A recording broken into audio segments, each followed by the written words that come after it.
L'énergie des niveaux d'énergie quantifiés de l'atome d'hydrogène est donnée par la relation E égale moins 13,6 sur n carré. On donne H, 6,63 10 moins 34. Et première affirmation, H est appelée la constante de Planck. Cette affirmation est vraie. Deuxième affirmation, E1 est le niveau fondamental et E2, E3, E4 sont des niveaux excités de l'atome d'hydrogène, donc c'est vrai. N égale 1 correspond au fondamental et N supérieur à 1 étant les niveaux excités.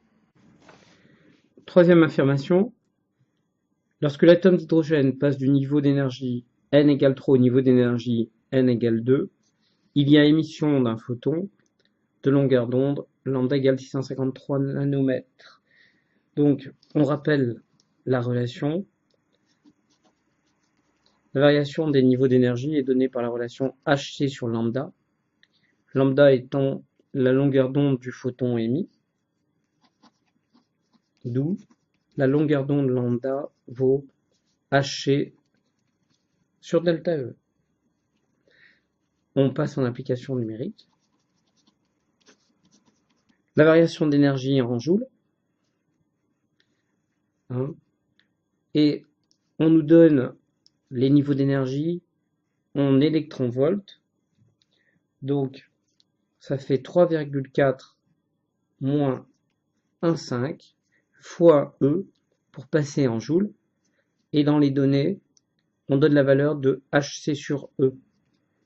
Donc, ça fait 1,24 10 moins 6 sur 1,9. Et on trouve 653 nanomètres. Donc l'affirmation est vraie. Quatrième affirmation, la radiation émise dans le cadre de la question C appartient au domaine de l'infrarouge. Donc c'est faux.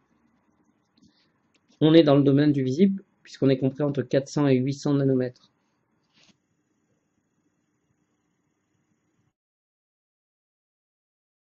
Dernière affirmation, l'atome d'hydrogène pris dans son état fondamental peut absorber un photon d'énergie 10,6 électronvolts. Alors la variation d'énergie du photon va être donnée par la relation En moins E1, puisqu'au départ il était dans un état fondamental, d'où son niveau d'énergie après excitation va être variation d'énergie plus l'énergie qu'il avait dans le fondamental, c'est-à-dire 10,6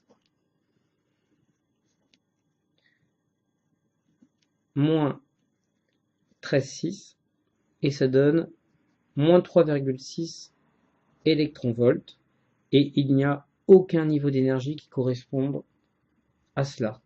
Donc l'affirmation est fausse.